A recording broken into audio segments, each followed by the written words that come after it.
I'm the president and CEO of the Eno Center for Transportation, and I want to welcome you to the latest in our Eno Center webinars. Today, we're going to present Miles to Go, bringing school transportation into the 21st century. And joining us today, presenting their new report, is Jennifer Schiess. Jennifer is a principal on the policy and thought leadership team at Bellwether Education Partners, a national nonprofit that's focused on education policy and practice, particularly in traditionally underserved communities. And so this webinar is really at the intersection between education policy and transportation policy. And it makes sense with schools starting up again in a few weeks. Nearly 500,000 school buses will transport about 25 million students. That's over half of the K-12 population in America to and from school every single day. Amazingly, our fleet of school buses is more than twice the size of all other forms of mass transit combined. And I recently saw a statistic that I can't quite verify that 20% of morning traffic congestion here in Fairfax County in Northern Virginia is related to parents driving kids to school. So school traffic and school transportation is clearly a major part of metropolitan transportation operations. So with a system as large as this and one that provides such a vitally important service, one would think that we would have a ton of data about where and when kids are being picked up, that we'd have stable funding to provide the most efficient and safest service, and lots of policy innovation that's responsive to the changes that are underway in our education system. But I think, as you'll see, as this Bellwether report points out, we really don't have any of those things today. So Jennifer is going to walk us through the basics of the report. We're then going to have plenty of time for questions and comments. I would encourage you to use the questions feature on the webinar website, the function there. You don't have to wait until we're done to submit questions. You can submit at any time during the webinar. Once Jennifer is done, we'll take your questions and comments. I'm sure you're going to find that this report is interesting and timely, and I want to thank you again for taking the time to join us today. And with that, take it away, Jennifer. All right, thank you so much, and thanks for the introduction. As Robert said, I'm Jennifer Schiess with Bellwether Education Partners. I won't belabor the Bellwether slide here, but as he said, we are a nonprofit and we work with education organizations, particularly those that work with traditionally underserved students. So I want to thank the Eno Center for inviting me today to share the Miles to Go work with you. This project was a long time in the making, in part because we are not transportation experts. So full disclosure there if I misspeak or make a mistake. And also because school transportation is not a topic that's widely discussed in the education sector. We refer to it sometimes as a plumbing issue, something that we don't think about too much until something goes wrong. But at Bellwether, we think it's past time to start thinking about school transportation very intentionally for a few different reasons. But at the most fundamental level, transportation is critical to schools' ability to fulfill their missions. If kids can't get to school, they can't learn. So what we aim to do with this report is dig into school transportation through three lenses. First, an education lens. How well does school transportation contribute to or detract from schools' ability to meet their educational missions and to do so equitably across communities? Second, we looked into efficiency. How well do these systems work in terms of their use of time and resources? And finally, we looked at school transportation through an environmental lens, trying to examine how well school transportation systems are maximizing their potential to mitigate environmental impact. This last one is probably the one I'll talk about the least today, but the short answer to that question is no, they are not maximizing their potential to mitigate environmental impact. So today I'm going to focus primarily on the regulatory landscape that governs school transportation. One of the big challenges to solving some of the bigger problems with school transportation is that these systems have to balance multiple competing but totally legitimate interests. So safety, efficiency, the rights of students, cost, and environmental impact together create tensions that drive trade-offs with one another, some of which we're willing to consider and others we're not.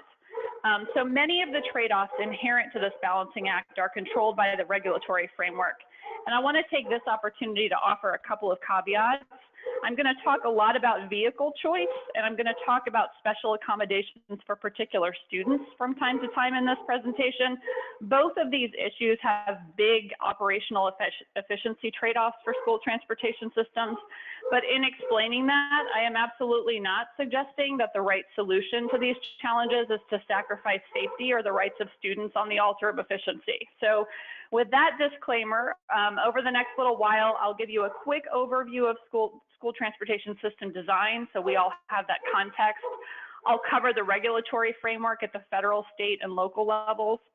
I'll highlight some of the common challenges that school transportation systems face and spotlight a couple of examples where these challenges are particularly acute. And then, so that all hope is not lost, I'll also highlight some examples of innovation and run through the policy recommendations that came out of our work. So first, a quick overview of school transportation systems. As Robert said, school transportation makes up the largest mass transit system in the country, comprising 500,000 school buses transporting more than 25 million students each day. America's school bus fleet is more than twice the size of other forms of mass transit combined, including bus, rail, and air transportation. There are 3 major service models in place across the something like 13,000 school districts in the country. Most districts operate their own systems in-house, so they own their own buses, they manage all the operations, and drivers are employees of the district. A smaller chunk of districts contract for service, so they work with private contractors who own and maintain the fleet, employ drivers, et cetera. And then a handful of larger urban districts rely on public transit systems for some or all of their school transportation needs. So in Washington, D.C., for example, which is where I'm based, the school system only operates buses to serve students with disabilities. All other public school students in D.C. rely on transit or their families or their feet to get to school. But DC is a bit of an anomaly. It's more common for urban systems that partner with transit to provide bus service for students in the younger grades as well as for students with disabilities. And then they leave the students in the older grades to use transit to get to school. So some of the bigger challenges that school transportation systems face include cost, which is a big one. Since 1980, the average cost per student has increased over 75%. In most places, states provide some dedicated funding for school transportation, so through a reimbursement formula or some kind of cost per mile structure, but state funds don't come close to covering the full cost of operations, and those state funding streams haven't grown with costs or even with inflation over time, so local school districts bear the brunt of cost increases. There's also a lack of data. School transportation systems typically don't collect or track data that's pretty common in other transit systems. For example, the vast majority don't track ridership. Routes are planned based on eligibility, so whether a student qualifies for service based on where they live, but most systems don't really know how many students are actually using the service, so they don't understand how their buses are being used. There's also a lack of innovation in school transportation. They're mostly not embracing technology. You know, a couple of examples of this, only about 1/3 of school buses or school bus systems track buses using GPS. And school transportation also lags behind other transportation systems in adopting cleaner fuels. Only about 6% of the buses purchased in 2014 run on alternative fuels. And this compares with a stat that we found that over 1/3 of buses running in the broader transit sector are operating on alternative fuels. So those are just a couple of examples, but the bottom line is that school transportation systems have operated the same way in most places for decades. There are also structural changes to how schools operate in many communities. So we hear a lot and talk a lot about school choice in education policy. And in more and more communities, students and families have options other than their assigned neighborhood school, whether that's a public school option like a charter school or an open enrollment policy that allows students to attend any school in a district, or a private school option that's funded publicly through vouchers or some other mechanism. But school transportation systems were designed to serve neighborhood schools. And where students have more options outside their neighborhoods, these systems are often not really serving those needs. And I'll talk a little bit more about that later. So shifting to the regulatory framework, as local government entities, school transportation systems comply with a few layers of regulation. Federal regulations for school transportation focus primarily on safety. They establish requirements and guidelines for school bus manufacture. And then in addition to that, federal law also establishes specific transportation rights, both for students who are experiencing homelessness and students with disabilities. State government regulates nearly everything else. So states really control the structure and function of school transportation for the vast majority of students. So focusing for just a moment on federal regulation, the U.S. Department of Transportation has a couple of sets of regulations that are related to school transportation. First, they define what a school bus is, and this becomes important as it intersects with state regulation, and I'll talk more about that. And there's more to it than what's on this slide, but essentially school buses are defined by their size and their purpose. And if you're interested in the nitty-gritty details, there's a table in our report that has pictures of all of the different classes of school buses and explains what the different requirements are. The second set of regulations are more than 30 manufacturing standards that relate to safety.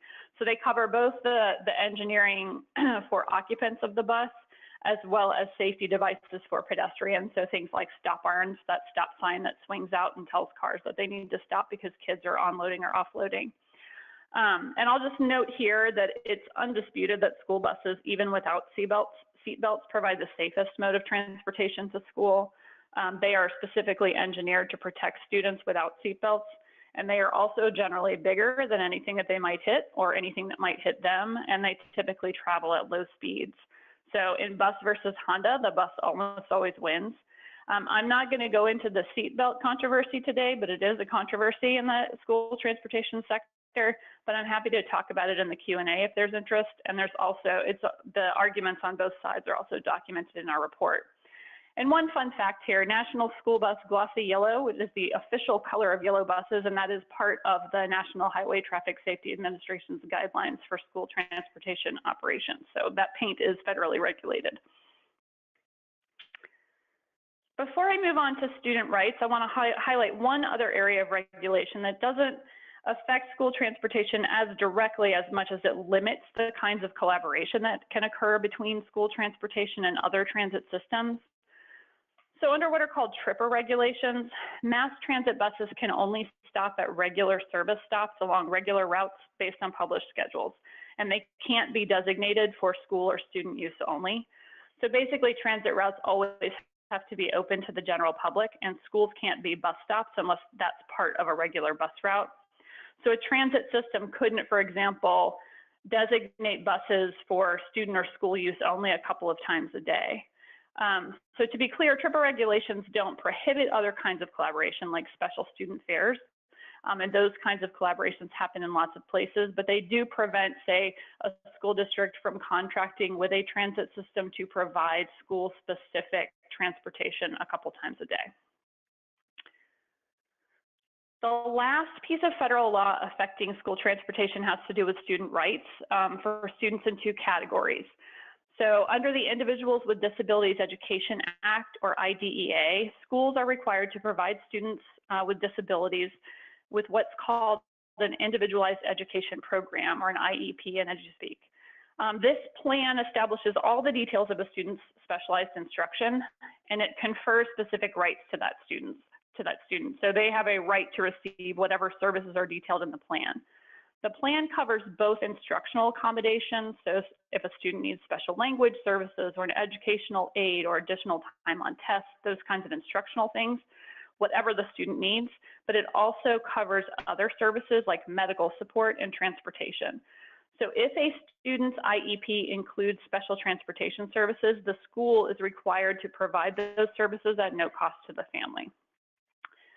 The second set of rights that federal law confers that are related to transportation falls under the McKinney-Vento Education of Homeless Children and Youth Assistance Act, which is a mouthful, and we just refer to it as McKinney-Vento.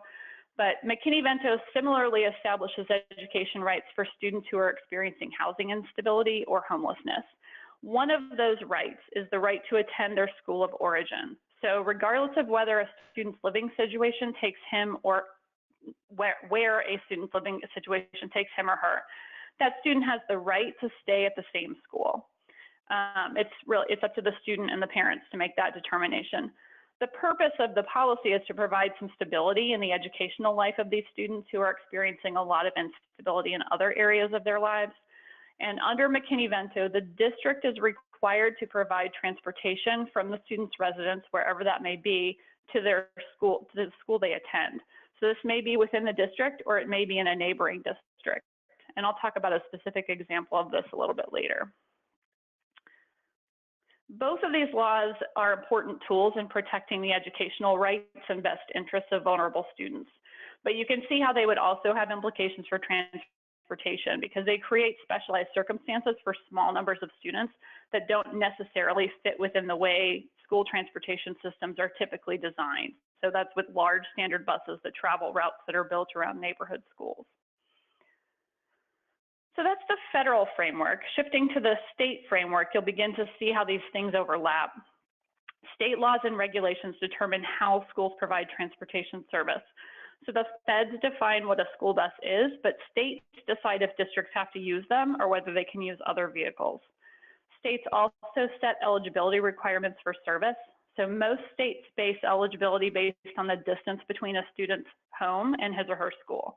And then they also often allow for accommodations for hazardous conditions like poor walking conditions or location of highways or railroad tracks that students would have to cross.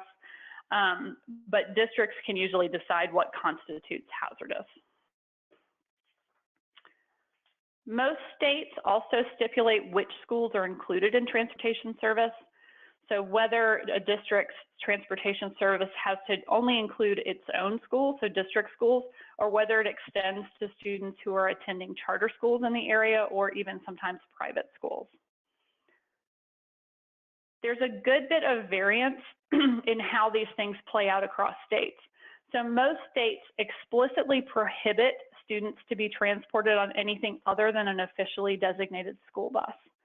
A very small number of states allow the use of smaller vehicles like passenger vans, either for school activities like sporting events or field trips, or for regular daily service, but that's much less common. Most states only require districts to provide service for district schools. So a few states don't actually require transportation at all, even though most districts provide it. But only 15 states require that charter schools be included in school transportation service. And then another 14 states require that private schools be included, though there are some additional limitations on that. So given all that, what's left for a local school district to decide? Districts often decide which schools to serve. So even where states don't require that districts provide transportation for things like charter schools or private schools, districts and charters may enter into agreements for service. And because many states don't require any service at all, districts can decide not to run bus service for anyone. This doesn't come up that often outside of major urban contexts where there's a lot of transit options, mostly because schools have an incentive to provide transportation, since getting kids to school is the first step in serving their mission. And then there's also a hard incentive in that in many states, attendance is a factor in how schools get funded. There have been a couple of cases where districts have decided to shut down transportation service in the face of untenable cost pressures. We only found one, and that's San Francisco, that didn't end up restoring its transportation service in the face of public pressure. There's just typically a lot of backlash when schools try to stop providing bus service. Districts can also usually select their basic service model. So they can decide whether they're going to run their transportation systems themselves or they're going to contract that out. And whether or not contracting makes the most sense really depends on local context. I'm happy to talk more about that in the Q&A if there's interest. And then for districts that are running their own systems, they determine the operational details. They set their bus routes. And then districts also determine things like bell times, so schedules when school starts and ends. They decide school siting for the most part. And from our anecdotal conversations, transportation is often an afterthought in those decision-making processes. So all these layers of regulations, requirements, and competing interests create tension. And that tension drives cost and influences design choices. In most cases, operational efficiency takes a backseat to other priorities like safety and student rights. So as an example, as I said, school buses are by far the safest way to school, but running half-empty buses is hugely inefficient. But with most states prohibiting through regulation the use of any other type of vehicle, districts are very limited in what they can do to maximize efficiency for trips for fewer students. And this inefficiency, of course, drives cost. So the lack of flexibility in vehicle choice and things like that has implications for budgets, particularly when districts don't have options. So for example, if they're transporting students experiencing homelessness, and I'll give you an example of how that has played out in Atlanta in just a second. So, but the bottom line is if a school needs to run a full-sized bus across the district for one student, that's what they do. But these cost pressures also influence local decisions when they do have options, such as whether to provide service to charters or whether to invest in technology that may increase efficiency over time but has a high upfront cost. They often choose not to do that because of the immediate budget pressures. The next few slides highlight a few case study examples of impact. So the first one focuses on Atlanta Public Schools and McKinney-Vento. The state of Georgia has one of the largest state populations of homeless students in the nation, and many of those students are enrolled in and around the Atlanta area. APS does run its own school bus system. It doesn't partner with public transit in the city, and it estimates that it transports just under 10,000 homeless students across 6 counties every day. So they are regularly deploying full-sized buses to transport small numbers of students across county lines. They would very much like to use smaller vehicles for some of these one-off trips, but Georgia statute prohibits them from using anything other than a school bus.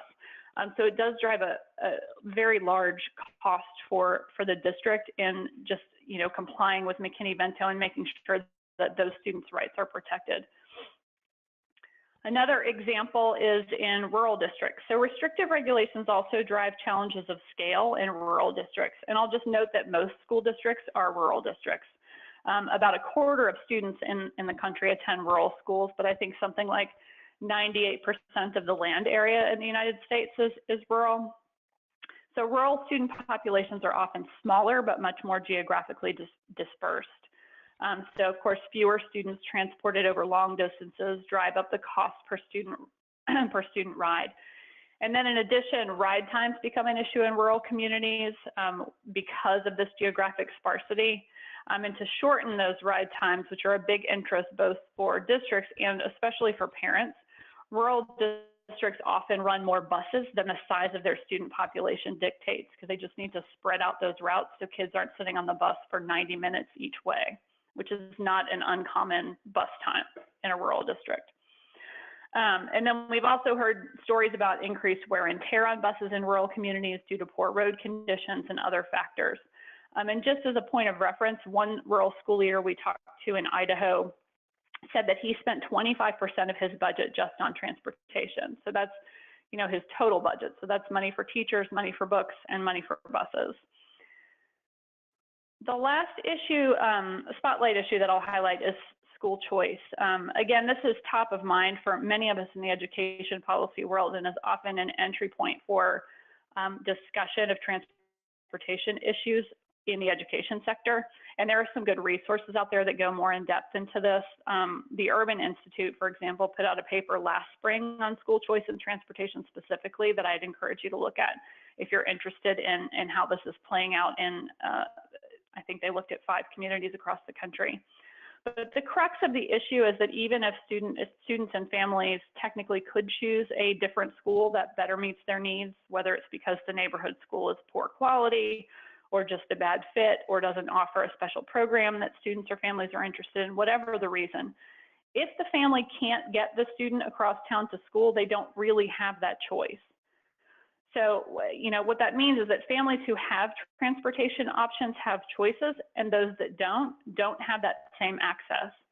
So for a policy that was created to address the challenge of equitable access to high quality schools, which is what school choice aims to do, it creates an inherent equity problem inside that when transportation isn't part of the choice model. So what's to be done? Cost isn't the only important thing, but it's a big challenge that constrains both improvement and innovation. So if we assume that we want to continue respecting the need to protect student safety and to protect student rights, what options do schools have to address cost and improve service? Earlier, I mentioned the lack of data. We think this is an area where schools might be able to improve efficiency. You know, investing in GPS tracking or technology that measures idle time or deadhead miles could add to the information that is used for planning purposes. Collecting ridership data without it, you know, planning routes is a pretty much blind exercise. In addition to that, investing in greener buses. So buses using alternative fuel cost less to operate over their life cycle, but there are higher upfront costs, particularly if the infrastructure to support them, so fuel and maintenance, aren't already in place. But why don't districts already invest in these things? A budget-strapped district doesn't really have a lot of incentives to do it. They may already be choosing between spending on transportation and spending on instruction. I mentioned that because the state funding streams are pretty stagnant, any cost increases are most often borne by the district. So they're dipping into their local funds to already just deal with the fluctuating cost in fuels, increased driver wages, all those kinds of things. And when they're choosing to spend more on transportation, they're choosing to spend less on something else. And that's very often something that they would view as more central to their instructional mission. And that's a tough trade-off for educators to navigate. And then there are not very many external incentives to invest in these kinds of things. Schools don't get funded based on efficiency, certainly not in the transportation sector, with the exception of Florida, which in its state transportation formula includes a bonus payment for hitting efficiency benchmarks, but that was the only one of those that we found. And there are some programs out there, both at the federal and the state level, to subsidize certain things like transition to cleaner fuels, but those aren't available everywhere, and they don't provide enough of an incentive for a lot of districts to make that transition. So here's the hopeful slide. There are some bright spots, and these are just a few examples.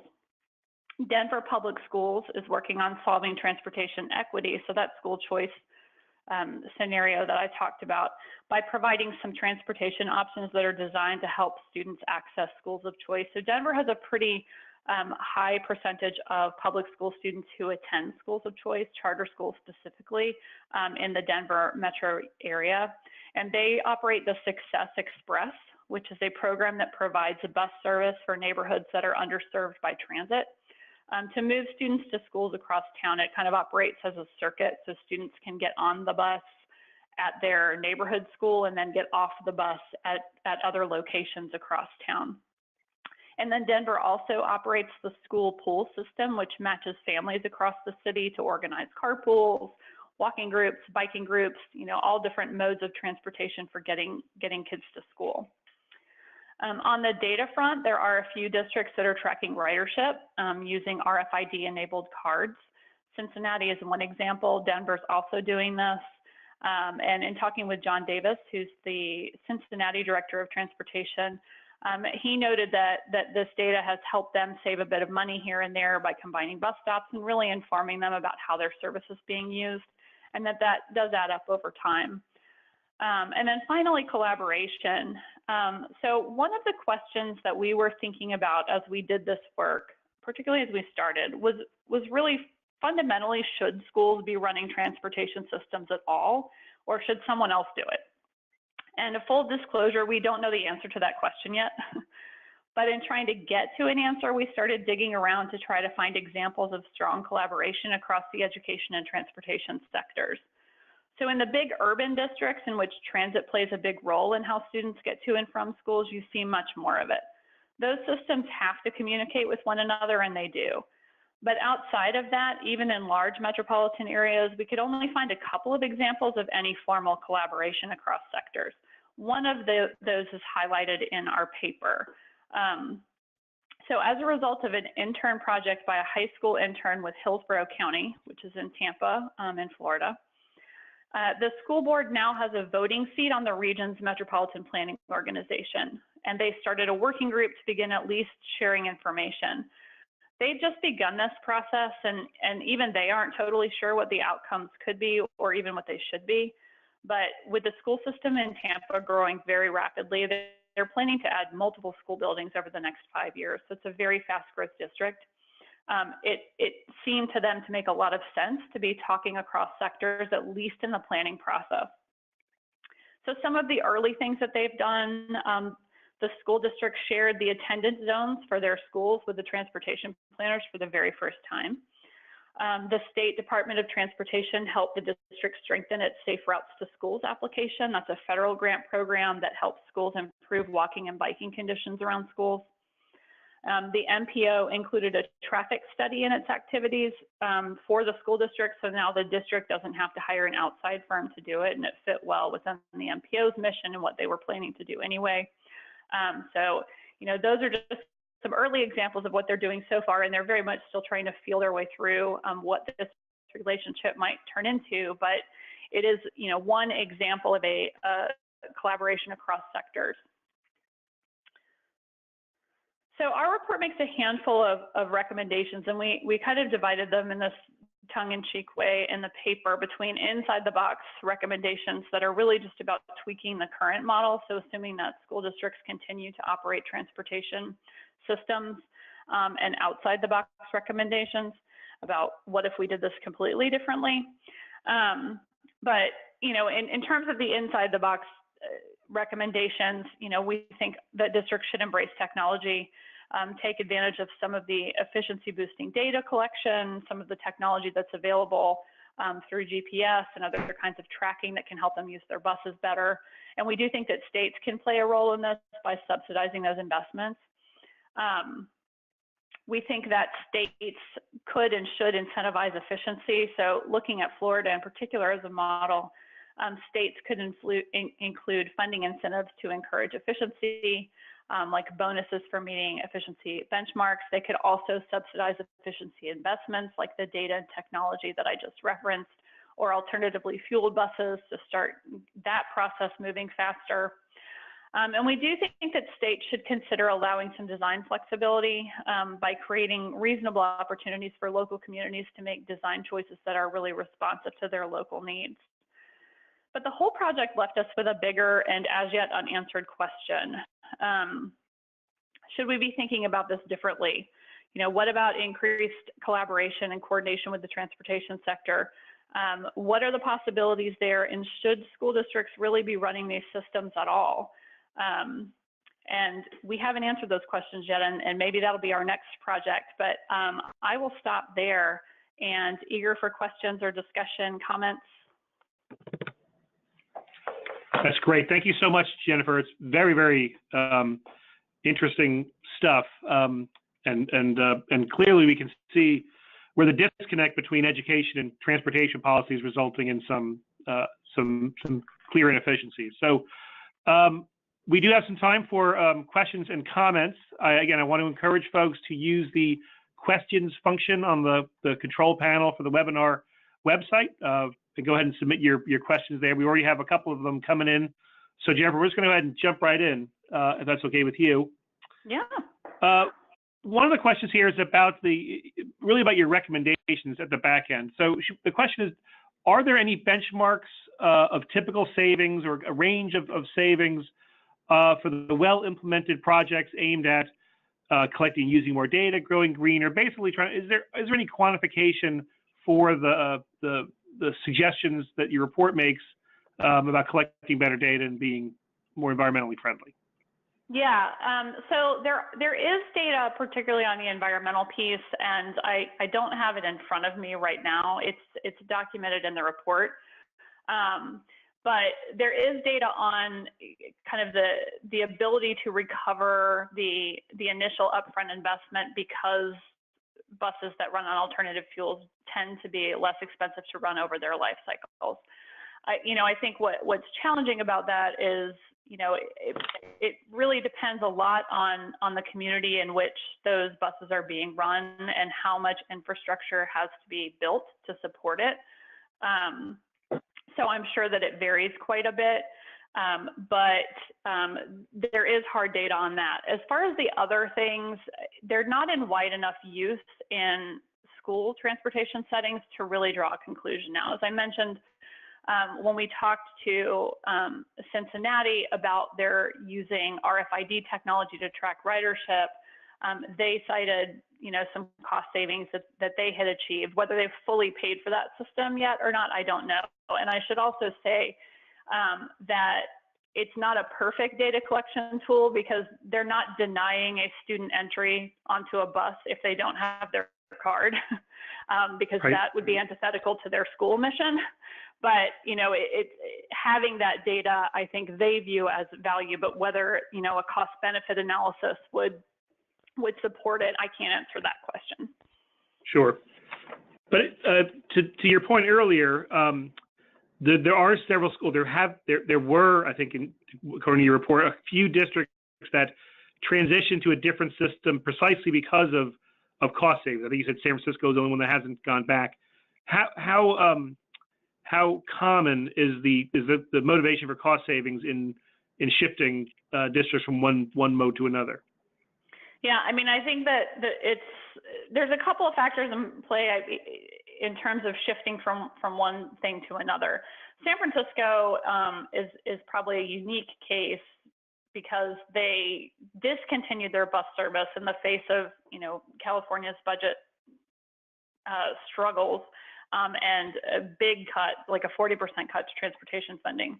But San Francisco obviously also has transit infrastructure that they can rely on to support that, which is not true in most communities. And they do something interesting. They only transport students by bus when they've selected a school of choice. So they only transport students by bus from low performing schools to high performing schools, which is kind of an interesting model.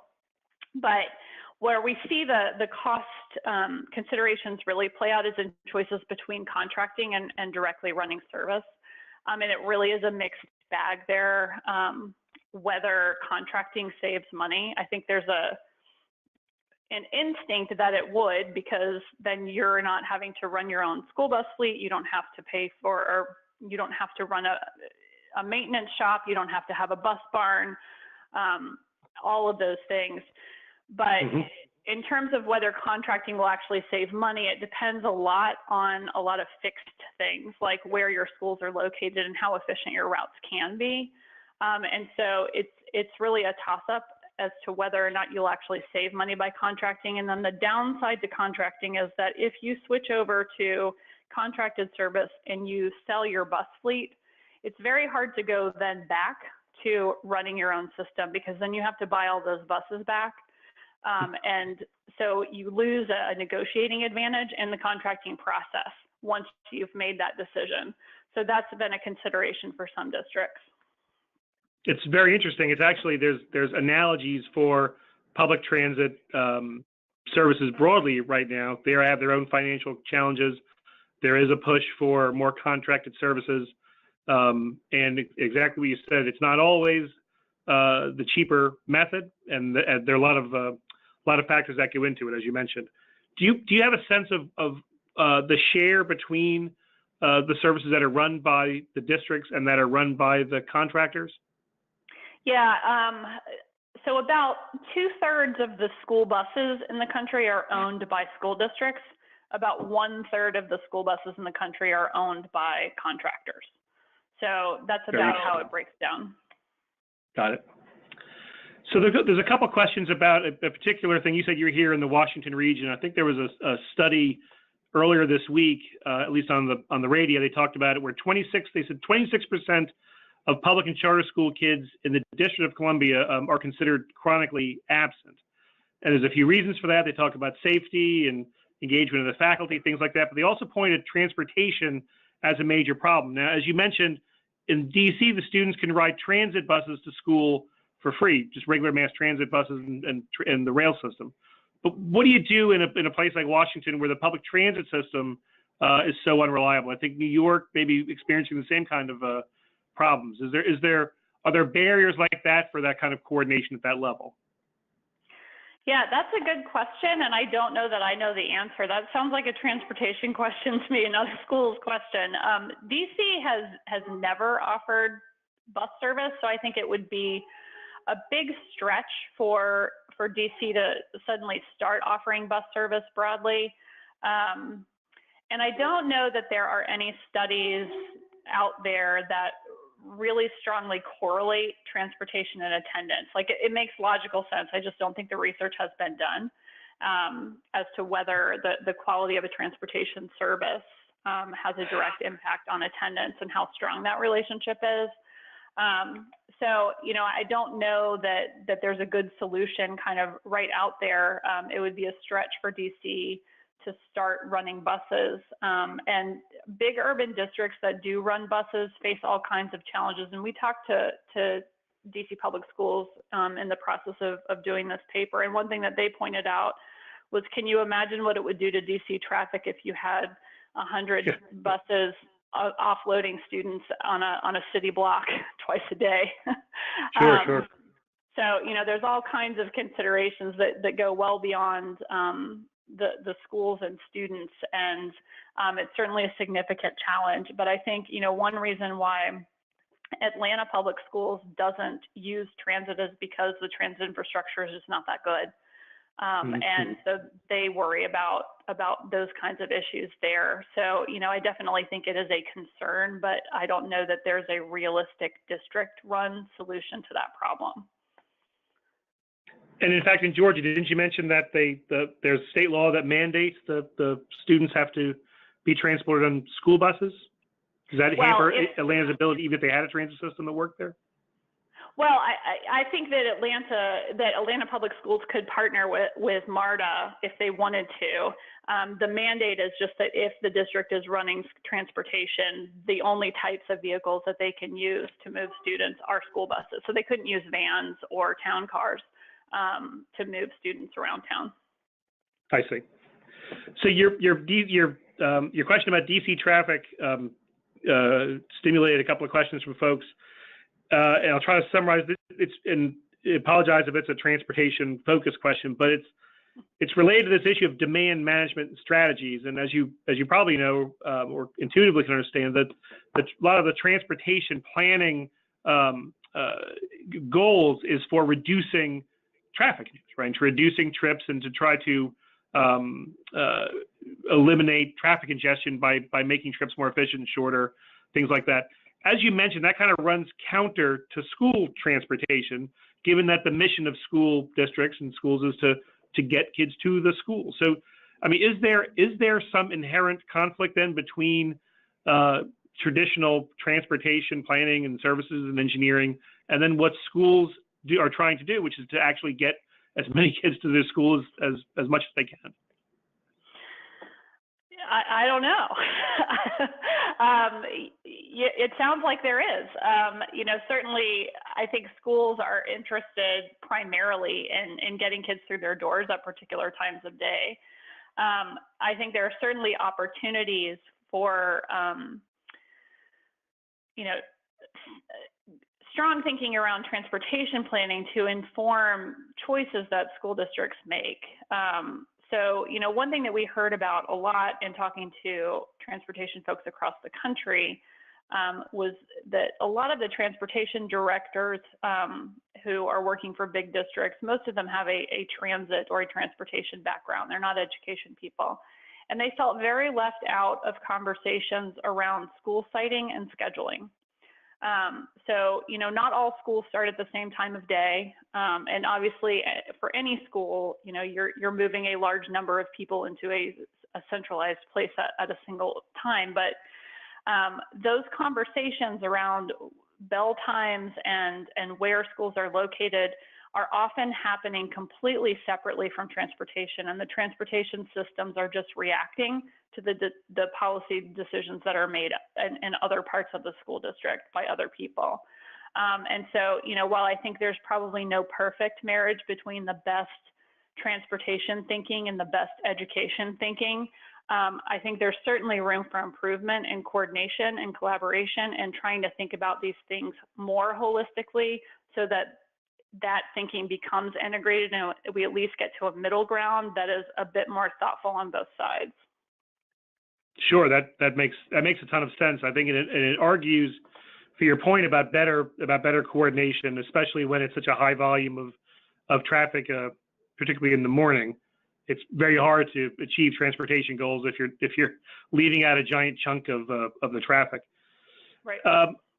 A few more questions are related, and I'm trying to lump them all together. And it's related to a phenomenon that's getting a lot of attention in the transportation field, which is around using these transportation network companies, the Ubers and the Lyfts of the world, these new kinds of taxi services to augment public transit systems. There are tests all over the country, one here in the Washington region as well. Any thoughts of doing something like that for certain school trips, even if it's not the back and forth, the standard trips to school, maybe for ancillary rides, sports, and other activities, things like that? Yeah, so, this came up a lot in conversations with folks as we were doing this work is, is there a role for microtransit to answer some of these challenges in school transportation? And I think there is some thinking happening around that in some districts. I think one challenge that we bump up against in education policy is driver qualifications and background checks. So in most school systems, any adult who's going to have contact with students has to have a criminal history background check, often a fingerprint FBI check.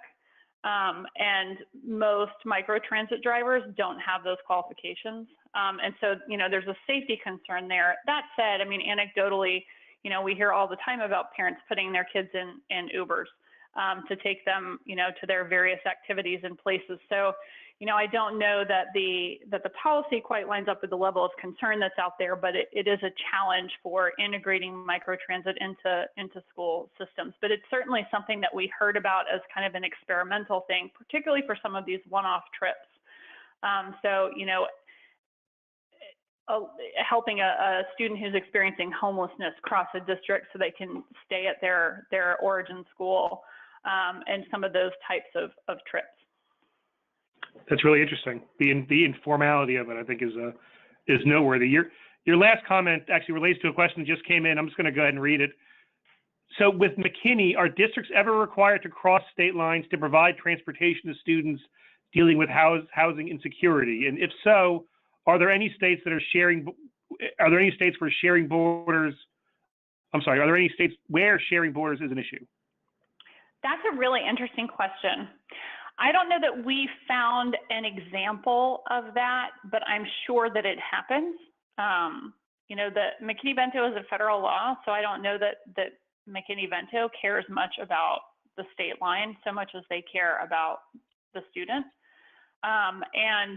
Generally speaking, when students are crossing district lines, the two districts will coordinate. So one district's bus may take them to the border of a district or like the closest school at the district boundary, and then switch that student off to another bus, if that makes the most sense for both districts. So I don't know for sure whether they are required to cross state lines like that, but I would imagine that they probably do, and that it certainly comes up from time to time. Are there school districts that cross state borders, or are they mostly contained within? No. There are no districts that cross borders. Districts are, but some students may live drawn within states. Yeah. Interesting. So back to your question about the drivers, simulated somebody here. Are there any issues with hiring and retaining transportation workers like drivers and mechanics for the vehicles? Did you come across that in your research? Yes, that is a huge issue. In fact, we didn't find, I think we talked with one transportation director who wasn't feeling pressure from driver shortages. So you have to have a commercial driver's license to drive a school bus. But driving a school bus is just about the lowest paid option for someone who holds a CDL. And so they have to compete with, transit drivers, with trucking companies, and school systems can't compete on wages. And so we don't have any data on this, but what we hear anecdotally is that school districts often become training grounds for CDL drivers who then move on to other more lucrative sectors. And so there are huge issues with driver shortages, and it's a big cost driver. And that actually, I'm glad you said that, because that reminded me that that is another reason why districts may choose to contract, because then they don't have to deal with the headache of the driver shortage. That becomes the contractor's problem. Right. And also a related issue in the transportation industry broadly. So it's not unique to that. We did a couple of comments in. I want to just point out to answer the question from before. Someone said that they work for the DC school transportation system, and yes, they do transport students across the DC, Maryland, and Virginia lines every day for both students experiencing homelessness and students with disabilities who need to go to special schools. Excellent. So just wanted to point that out. Thanks, DC. One question that I keep skipping over, I'm going to go back to it. Someone is asking about the impact of road maintenance on school attendance. And I mention this because he says there is a General Accountability Office study that focused on that as a subject for tribal schools, that the condition of roads actually results in challenges for school performance. Is there a relationship between that and rural schools? Did you come across that in your research as well? I didn't come across any data on that, but I'm going to go dig around and find that report. We did hear anecdotally about road conditions being a problem for school transportation, not directly linked to attendance, but more related to wear and tear on buses and just driving a higher need to replace buses more often. And then, you compound that with the other inefficiencies and diseconomies of scale that rural communities experience with their transportation systems, and it just becomes another piece of the problem for them in maintaining a cost-efficient system. But we also, I do a fair amount of work on rural education, and I can certainly see that being a big issue in tribal schools or even just very remote rural schools. Got it.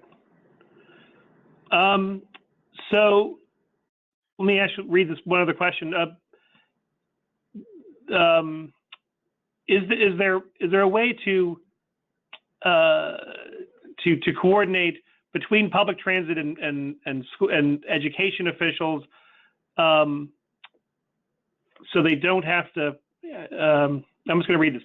I speak to both pupil transportation and public transportation officials. Hard to get these audiences think that they don't have to give up something to coordinate service. So do you have any suggestions on, I guess, how to better coordinate service between those two sectors? Yeah, I mean, there aren't very many models to look at. I think that what we saw in Hillsborough County is really just the beginning of a conversation around how to collaborate and what might make sense. And I've had conversations with other folks about, what's the benefit to the district versus what's the benefit to the MPO of this kind of collaboration and coordination. I think, there are plenty of examples of good coordination across transit and school systems within big urban communities, and I think I would, and our DC folks on the line may disagree, but in our conversations with the DC folks that we talked to, I think they felt that their relationships across transit and the education sector were quite good, and that that system was working as well for students as it can, with the caveat that Metro obviously has its own problems on the transportation side, but I don't know that there's one good model. Everything we kept hearing about, both in the urban communities that we talked to, and then again in Hillsborough County, was really about just building relationships and trying to find ways to collaborate that made sense for everybody. I do know that in the Hillsborough example, the MPO was pretty eager to collaborate and was, hungry for some of the data and information and just understanding the thinking that was happening on the school district side. And I know that the school district was definitely hungry for some of the expertise on the transportation side that the MPO could bring to the table. And I think they're very encouraged by their early conversations. But again, you know, a lot of that was about building relationships and just really kind of looking for ways to collaborate and ways to cooperate and not viewing themselves as in competition with one another Right. and operating parallel systems. It makes a ton of sense. I want to ask another question about you mentioned in Denver, I think, and I also think it's here in Washington, this idea of School Pool, which is kind of a ride matching service to help parents connect for carpools, for walking groups, biking groups. What kind of an impact do you think that's really having on the ground in those places? Yeah, I don't know because I haven't seen any data on it. I just know that it exists. You know, I would think because Denver does rely quite heavily on transit. I think I'm trying to remember the details now. I believe that high school students in Denver are not bused, that they rely on transit for their transportation services, but the younger kids are bused for the most part. And then, as I said, you know, Denver is kind of an interesting case study because it does have a pretty high share of enrollment in non-neighborhood schools, so schools of choice, charter schools. And so, you know, they're kind of an shining example of the beginning of the thinking around really re-engineering transportation systems to better suit a system of schools that isn't predicated on a neighborhood model. So I don't know the extent to which that the school pool system is having an impact, but I do know that it's part of a network of solutions that Denver is considering in trying to ensure equitable access to transportation for students regardless of what school they attend. So, you know, it's a promising practice, but I don't know that we know what the measured impact is. Sure. Just an emerging thing, I'm sure. One final question is more of a data question. You mentioned in the presentation that the one school district, the rural district, had about 25% of its costs going just for transportation. What do those general shares look like around more average districts? Yeah, it's usually more around the 5% range. Boston is a high example for an urban district, and I think they're right around 10%. So it's usually considerably lower than 25%. Got it. It's still a significant amount. Yep. Well, we're just about out of time. This has been a very fascinating hour. We've had a ton of questions. I apologize to everybody for the questions we weren't able to get to.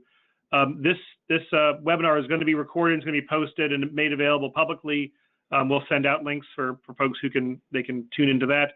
Jennifer, I want to thank you so much for taking the time for sharing this really fascinating report with us, clearly pointing out an area of policy that's woefully understudied, and just given how important it is, clearly I think needs a lot more attention.